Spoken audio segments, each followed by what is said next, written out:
అది వదిలేసి ఉన్న పలంగా ఎందుకు బీసీ ఉద్యమాన్ని తెరదీసింది కవిత? నేను చెప్తున్నాను ఆమె యొక్క లిక్కర్ కేసు నుంచి ఇవాళ తప్పుకోవాలి, ఎట్టి పరిస్థితుల్లో జైలుకు పోతుంది, దాంట్లో ఎలాంటి క్వశ్చనే లేదు. ఒకవేళ బీజేపీ వాళ్ళు వీళ్ళు సరెండర్ అయ్యి ఒకరికొకరు ఉంటే నేను చెప్పలేను, కానీ ఆమె ఎందుకు ఇవాళ కేజ్రీవాల్ మనీష్ సిసోడియా ఎక్కడున్నారు? మనీష్ సిసోడియా జైల్లో ఉన్నాడు, 1 year అవుతుంది. కేజ్రీవాల్ ఇవాళ దానివల్ల కదా నేను ఆమ్ ఆద్మీ పార్టీకి రిజైన్ చేసింది. 1 year అవుతుంది నేను రిజైన్ చేసి, February 3 1 year అవుతుంది నేను రిజైన్ చేసే పార్టీకి.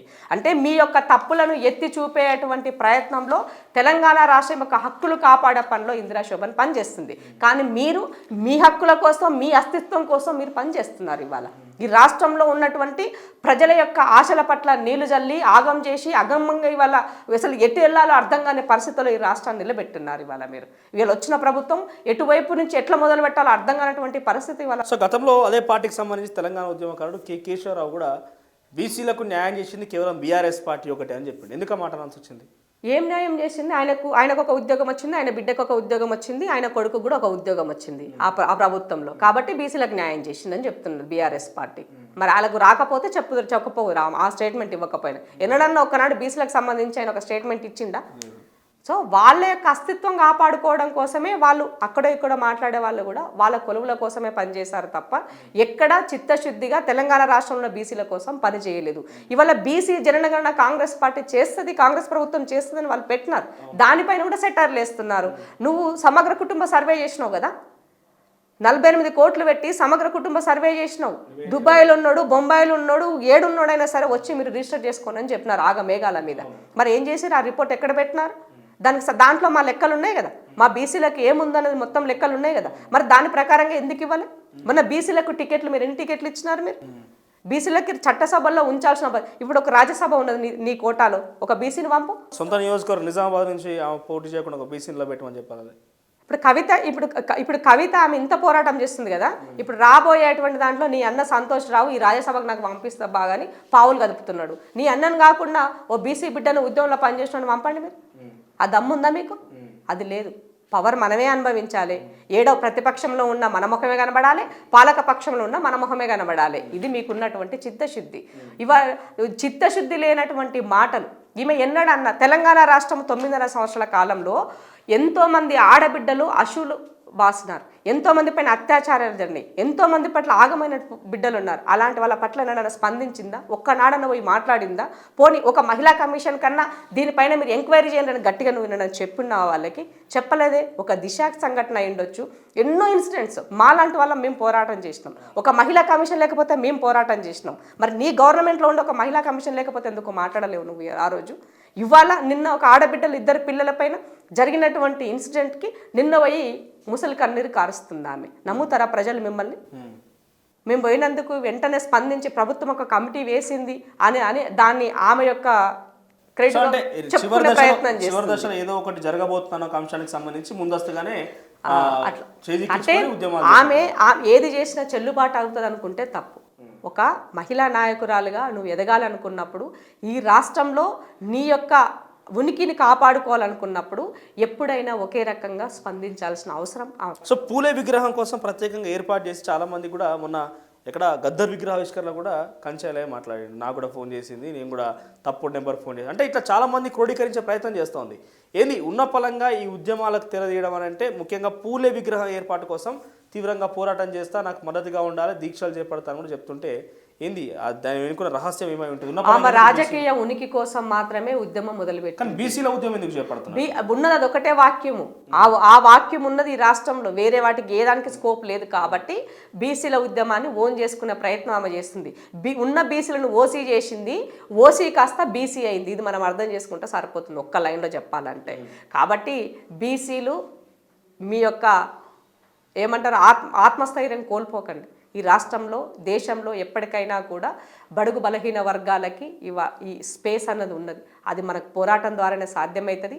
పోరాటాల ద్వారానే ఇవాళ ఇవన్నీ వచ్చినాయి. కాబట్టి ఒక జ్యోతిబా పూలే లాంటి వ్యక్తిని మనం ఒక ఆరాధ్యంగా పెట్టుకొని ముందు పోవాలని మనం ఆలోచించినప్పుడు ఇవాళ ఒక సర్దార్ సర్వాయి పాపన్న లాంటి వ్యక్తి, ఇవాళ ఒక చాక లైలమ్మ లాంటి స్ఫూర్తి, ఇలాంటి వ్యక్తులందరూ కూడా మన దగ్గర కూడా పనిచేసినటువంటి వాళ్ళు ఉన్నారు. వాళ్ళ యొక్క స్ఫూర్తిని తీసుకొని ముందుకెళ్ళి మనకు కావాల్సిన గురించి పోరాటం చేద్దాం తప్ప వాళ్ళ స్వార్థం కోసం వాళ్ళ నాయకత్వంలో మీరు ముందుకు పోవడం వల్ల మీకు వచ్చేది లేదు, ఒరిగేది లేదు. కేవలం వాళ్ళ అవకాశ రాజకీయాల కోసం మాత్రమే స్టేట్మెంట్లు కనబడతాయి. రెండో రోజు అవన్నీ కనుమరుగవుతాయి. కాబట్టి గుర్తుపెట్టుకోవాల్సిన కవిత చేసే ఉద్యమానికి బీసీల మద్దతు ఉందా? ఎందుకంటే కొంతకాలంగా కృష్ణయ్య లాంటి వాళ్ళు కావచ్చు, జాజుల శ్రీమల్ లాంటి వాళ్ళు కావచ్చు, ప్రత్యేకంగా ఒక సంఘాలు ఏర్పాటు చేసుకొని ముందుకు కొనసాగుతున్నారు.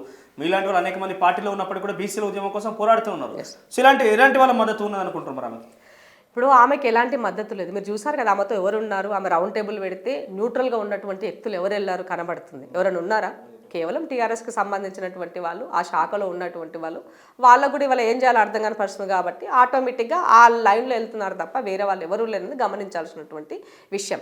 సో ఇవాళ బీజేపీని ప్రసన్నం చేసుకోవడం కోసము బీసీల ఉద్యమం కాంగ్రెస్ పైన మేము చేస్తున్న పోరాటం అని చెప్పుకునేలోని భాగంగానే ఇవన్నీ నడుస్తున్నాయి తప్ప వేరే లేదన్నది తెలంగాణ సమాజం గుర్తించుకోవాల్సినటువంటి అవసరం ఉంది. సరే, తన బీసీల ఉద్యమం పక్కన పెడితే ఇవన్నీ సాధ్యమైతే 1,00,000 కోట్ల బడ్జెట్ అనేది కాంగ్రెస్ పార్టీ పెట్టుతుందా, లేకపోతే 42% ఇంప్లిమెంట్ చేస్తుందా పూలే విగ్రహం ఏర్పాటు విషయంలో? ఇవన్నీ కూడా ఒక రకంగా బీసీలకు సంబంధించి ప్రతీకలుగా చూడాలి. తన ఉద్యమం పక్కన పెడితే ఇవన్నీ కూడా సాధ్యం చేస్తే డెఫినెట్గా బీసీలకు ఆకాంక్ష ఉన్నది కదా కొంతకాలంగా. ఇప్పుడు పార్టీలకి అనివార్యం అనేది ఏర్పడ్డది బీసీలకి సంబంధించి. ఎన్నడూ మాట్లాడుకోలేనంత పరిస్థితుల్లో మొన్న అసెంబ్లీ ఎన్నికల ముందు అన్ని పార్టీలు బీసీల ఇష్యూని లేవనెత్తినాయి, బీసీల గురించి మాట్లాడినారు. సో ఇవాళ కాంగ్రెస్ బీసీలని జనగణన అనేది తీసుకున్నది, బీసీలకి చట్టసభల్లో వాళ్ళకి అవకాశం కల్పిస్తామని చెప్పింది, నామినేటెడ్ పొజిషన్లో కూడా మంచి ఎక్కువగా అవకాశం ఇస్తామని చెప్పారు. వీటన్నింటికి 1 by 1 వాళ్ళు చేసే ప్రయత్నంలో మొదలుపెట్టారు. ఆల్రెడీ జనగణన దానికి సంబంధించి వాళ్ళు ఆల్రెడీ దానికి రెజల్యూషన్ కూడా వాళ్ళ క్యాబినెట్లో రెజల్యూషన్ పాస్ చేస్తారు. నేనేం అడుగుతున్నానంటే రేవంత్ అన్న మీరు రెజల్యూషన్ పాస్ చేయడంతో పాటు రేపు జరగబోయేటువంటి దాంట్లో రేపు అసెంబ్లీలో డిస్కషన్ చేయండి, దీనికి చట్టబద్ధతను కల్పించండి. బీసీలకి ఈ జనగణన దానికి చట్టబద్ధత కల్పించినప్పుడు శానిడిటీ అనేది ఉంటుంది. సో మిగతా రాష్ట్రాల్లో ఎట్లయితే చేస్తున్నారో ఇక్కడ కూడా అది చేయాల్సినటువంటి బాధ్యత ఉన్నది ఒకటి. రెండో విషయం ఏంది అని అంటే ఇవాళ ఎక్కువ శాతంగా ఉన్నటువంటి బీసీలకి వచ్చేటువంటి నామినేటెడ్ పొజిషన్లు అయి ఉండొచ్చు, ఎమ్మెల్సీ స్థానాలు అయి ఉండొచ్చు, రాజ్యసభ అయి ఉండొచ్చు, ఎక్కువగా వచ్చే పార్లమెంట్ ఎన్నికల్లో అయి ఉండొచ్చు. ఎందుకంటే గవర్నమెంట్ ఆల్రెడీ కాంగ్రెస్ వచ్చిండింది కాబట్టి ఇప్పుడు ఈజీ అవుతుంది. కాబట్టి అలాంటి దాంట్లో బీసీలకి ఎక్కువగా అవకాశం కల్పించాల్సినటువంటి బాధ్యత పార్టీ పైన ఉంది. ఎందుకంటే అప్పుడే ప్రజలు నమ్ముతారు. ఎందుకు? నేషనల్ వైడ్గా రాహుల్ గాంధీ గారు బీసీ లైన్ తీసుకున్నారు కాబట్టి రాష్ట్రంలో కూడా మనం అది అధికారం ఉన్న చోట మనం ఇంప్లిమెంట్ చేసినట్లయితే దానికి శానిటీ పెరిగేటువంటి అవకాశం ఉంటుంది. కాబట్టి నిన్న వాళ్ళ పీఈసీ మీటింగ్లో కూడా బీసీలకి ఎక్కువ స్థానాలు ఇవ్వాలనుకుంటున్నాం, కొంచెం గెలవగలుగుతారు, స్ట్రాంగ్గా ఉండరు అన్న దగ్గర తప్పకుండా అప్లై చేసుకోకపోయిన అవకాశం ఇస్తారని కూడా నేను ఇవాళ స్టేట్మెంట్లో చూడడం జరిగింది. కాబట్టి ఇవాళ అనివార్యంగా ఆటోమేటిక్గా ప్రభుత్వాలు బీసీల యొక్క ఎజెండా తీసుకోవలసిందే. కాబట్టి ఈమె ఎత్తడం ద్వారా వాళ్ళు చేసినటువంటి క్రెడిబిలిటీ ఈమెకు వస్తుందన్న దాంట్లోనే ఎట్లయితే మహిళా బిల్లు రిజర్వేషన్ చేశారో అట్లాగే దీన్ని కూడా అకౌంట్లో వేసుకునేటువంటి ప్రయత్నంలో భాగంగానే ఇవాళ దీని గురించి ఆమె మాట్లాడుతుంది. ఇవాళ బీసీ హక్కుల గురించి ఎప్పటి నుంచో భాగ్యలక్ష్మి బీసీ హక్కుల కోసం పనిచేస్తుంది. ఇవాళ అమ్మాయి ఇందిరా పార్క్ దగ్గర ధర్నా చౌక్లో ఇవాళ జ్యోతిబా పూలే యొక్క విగ్రహం ఇద్దరు సతీ సమేతంగా వాళ్ళ విగ్రహాలు అసెంబ్లీలో పెట్టాలని అమ్మాయి దీక్ష చేస్తుంది ఇవాళ. సో కాబట్టి ఇవాళ ఆరాటం పోరాటం మాకుంటుంది. ఎందుకంటే ఆ మంచి చెడు అనుభవం మేము అనుభవించాం కాబట్టి మాకుంటుంది. మీకేముంటుంది? దొరల బిడ్డలు ఏడున్నా దొరగానే ఉన్నారు, దొరసాని లెక్కనే ఉన్నారు. గవే ఏడువైనా మీ యొక్క అంగులు ఆర్బాటాలన్నీ యాజిటీస్గా మీకు కొనసాగినాయి. బట్ మాకు ఆ పరిస్థితి లేదు కాబట్టి మా యొక్క హక్కుల ద్వారానే మాకు అవి వచ్చే పరిస్థితి ఏర్పడుతుంది. కాబట్టి బీసీ బిడ్డలు అందరూ కూడా ఏకంగా ఇవాళ పోరాటానికి సిద్ధంగా ఉన్నారు. అవసరమైనప్పుడు వితిన్ పార్టీలో కూడా అవసరమైనప్పుడు ఎక్కడ ఎవరి గొంతు వినిపించాలో అక్కడ వినిపించే పరిస్థితి ఉంది. కాబట్టి ఇలాంటి ఏమంటారు మన షార్ట్ టర్మ్ బెనిఫిట్స్ కోసమో నా పేరు ఉండాలి నిలబెట్టుకోవాలని చెప్పుకోవడం కోసమో చేసే ప్రయత్నాలు ప్రజలు నమ్మే పరిస్థితిలో లేదు. Thank you. ఓవరాల్గా కవిత ఉద్యమానికి సంబంధించి అది కేవలం కృత్రిమ ఉద్యమం లాగానే చూడాలి. ఎందుకంటే అది పూర్తిగా గత కొంతకాలంగా 9.5 సంవత్సరాలుగా తన అధికారంలో ఉన్నప్పటికీ అధికారం మొత్తం తన ఇంట్లో ఉన్నప్పటికీ చేయకుండా ఇప్పుడు కొత్తగా ఉద్యమాలు లేవనెత్తడం అనేది అందరు ఆశ్చర్యానికి గురి చేస్తోంది. కేవలం తన ఉరికి చాటుకునే ప్రయత్నం అని చెప్పి ఇందిరా శోభన్ గారు చెప్తున్నారు. ఇది బీసీలకు సంబంధించి ప్రత్యేకంగా ఇంటర్వ్యూ చూస్తున్నానండి. తొలి వెలుగు. Thank you.